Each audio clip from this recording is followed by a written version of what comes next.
बहुत बार किसी पेशेंट का अगर मिसकैरेज हुआ हो तो उनमें मन में ये डर बना रहता है कि मैं अगली बार क्या नॉर्मल कंसीव कर पाऊँगी, पहले मिसकैरेजेस के बाद हमें कब कंसीव कर सकती हूँ और वापस ऐसा होने की रिस्क या डर तो नहीं है ना। तो आज इस वीडियो में हम इन सारी चीज़ों के बारे में डिस्कस करने वाले हैं और एक मिसकैरेज के बाद हम कब नेक्स्ट प्रेगनेंसी कंसीव कर सकते हैं, इस बारे में भी आज हम जानकारी लेने वाले हैं। हेलो फ्रेंड्स, मैं हूँ doctor Neha Jadhav, obstetrician, gynaecologist और टेस्ट ट्यूब बेबी कंसल्टेंट। पिछले 10 सालों से पिंपले सौदागर पुणे में प्रैक्टिस कर रही हूँ। अगर हम मिसकैरेज की बात करें तो ये अपने आप यानी स्पॉन्टेनियस मिसकैरेज हो सकता है या फिर हमें प्रेगनेंसी नहीं चाहिए थी इसलिए हम खुद जाके मेडिकल अबॉर्शन करवाते हैं। मिसकैरेज 2 तरीके का हो सकता है, एक तो मेडिकल पिल्स के द्वारा किया जाता है या फिर ये सर्जिकली यानी डायलिटेशन और इवैक्यूएशन करके किया जाता है।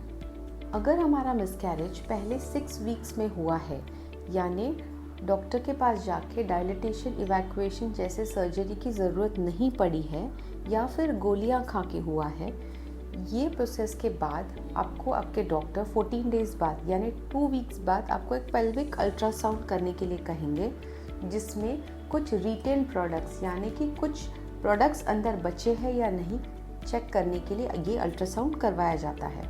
अगर ऐसे प्रोडक्ट्स कुछ भी नहीं बचे, यूट्रस की लेयर पूरी क्लियर हो गई है और आपके बॉडी के हार्मोन में यानी बीटा एचसीजी हार्मोन फॉल होने लगा है, ऐसे में तुरंत ही नेक्स्ट साइकिल की शुरुआत हो जाती है।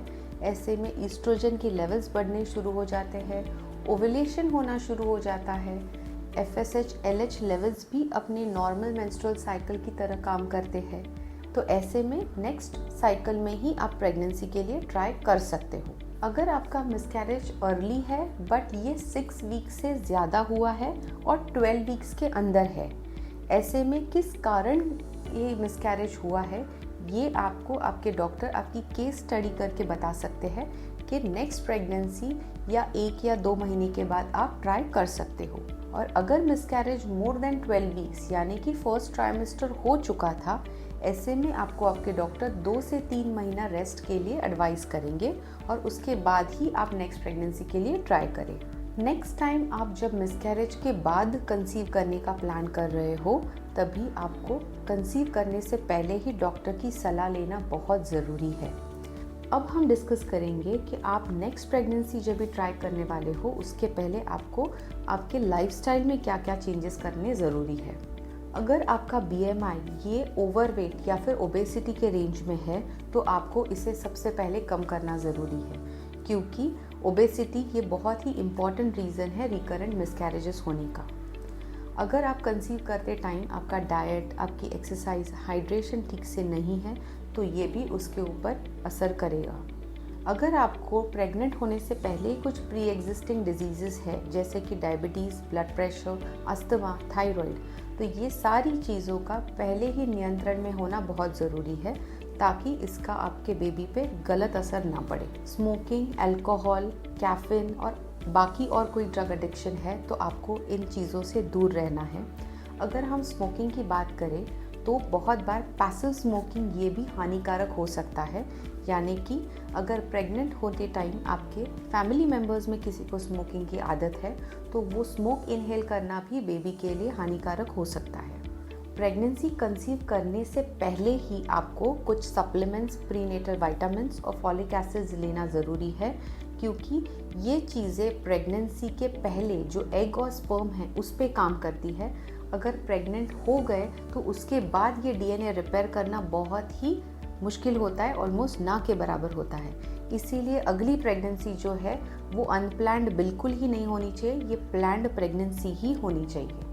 पहले के अगर मिसकैरेजेस जो है वो प्रेगनेंसी के 3 महीने पूरे होने के बाद हुए हैं तो आपके डॉक्टर आपको एडवाइस करेंगे कि कभी कभी सर्वाइकल स्टिच लेना पड़ सकता है, क्योंकि किसी किसी के जो गर्भाशय का मुख होता है ये बहुत कमज़ोर होता है जो प्रेगनेंसी को 9 महीने तक नहीं संभाले रख सकता। इसीलिए ऐसे में हम एक सर्विक्स के पास एक स्टिच लेते हैं जो प्रेगनेंसी को 9 मंथ्स तक होल्ड करने में मदद करता है। किसी किसी को ये मिसकंसेप्शन रहता है कि अगर मेरा मिसकैरेज हुआ है तो मैं थोड़ा टाइम लूँ, 1-2 साल बाद कंसीव करने के बारे में सोचूं। बट इसके साथ साथ जैसे आपकी एज बढ़ रही है वैसे ही आपके ओवरीज की भी एज बढ़ रही है, और बढ़ते ओवरीज के एज के साथ आपका जो एग काउंट है वो भी कम होगा। तो इसमें और भी जेनेटिक डीएनए प्रॉब्लम्स होने की संभावना आती है। इसीलिए एडिक्वेट टाइम के बाद ही आपको इसको प्लान करना ज़रूरी होता है।